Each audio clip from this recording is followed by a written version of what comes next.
Pastor, geralmente os historiadores, eles têm perspectivas interessantes acerca do futuro. Como o senhor enxerga a IPB daqui 50 anos? Realmente, os historiadores gostam, às vezes, de fazer certas predições a respeito do futuro, embora isso seja algo muito arriscado e muito difícil, porque, principalmente quando se trata de um período de longa duração no futuro, né? Você tem mais facilidade, evidentemente, de prever uma coisa daqui a 2, 3 anos do que algo que vai acontecer daqui a 50 anos, né? Que é um tempo muito longo, com tanta coisa que acontece no mundo e na história nos dias em que nós vivemos, né? Uma possibilidade interessante é fazer o contrário. Como é que era 50 anos atrás, né? Então, comparar 50 anos atrás com hoje, isso nos dá uma pista de o que poderia acontecer nos próximos 50 anos também, tá? Então, a Igreja Presbiteriana, há 50 anos atrás, tá? Então, lá por volta de 1970, tá? Era uma igreja bem diferente do que ela é hoje. Em primeiro lugar, em termos numéricos, tá? A Igreja Presbiteriana teve um crescimento muito expressivo nesses últimos 50 anos.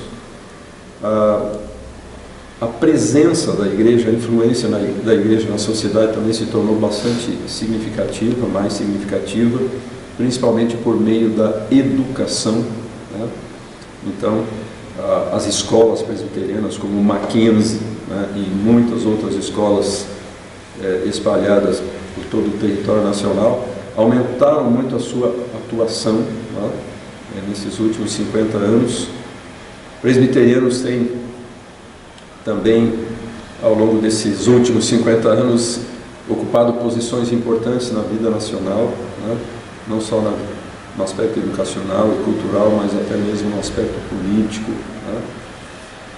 Então, isso tudo nos leva a pressupor, né? A imaginar, a prever que esse crescimento, tanto numérico quanto em termos de presença, de participação, de influência na sociedade brasileira, se tornará mais significativo nos 50 anos futuros. Como eu disse, um período tão extenso assim de tempo no futuro é muito difícil de prever, porque existem sempre uma série de fatores imponderáveis, imprevisíveis que podem acontecer na vida da igreja, né? Se o Senhor não voltar, né? Exato. Mas uma questão muito importante nessa trajetória vai ser a posição da liderança da igreja, né? Então, há 50 anos atrás, houve uma luta muito dura, muito forte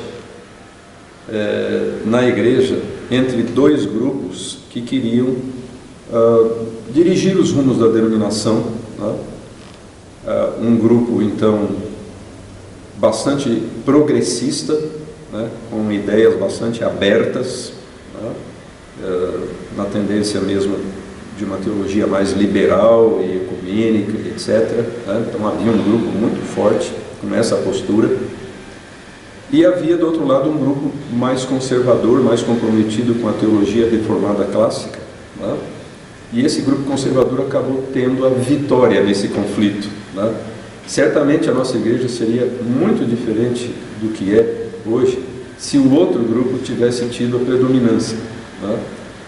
E então isso indica que, em relação ao futuro, também vai depender da posição, né, que a liderança da igreja vai adotar, né? A nossa esperança, a nossa expectativa é de que essa posição continue sendo uma posição firme, conservadora, comprometida com a fé reformada, mas não fechada em relação ao país, em relação à sociedade, em relação às coisas que estão acontecendo lá fora, né? Ao mesmo tempo abraçando uma posição firmemente bíblica, evangélica, reformada, mas também consciente das coisas que estão acontecendo na sociedade, dialogando com a sociedade, né? E procurando dar uma contribuição positiva. Olha.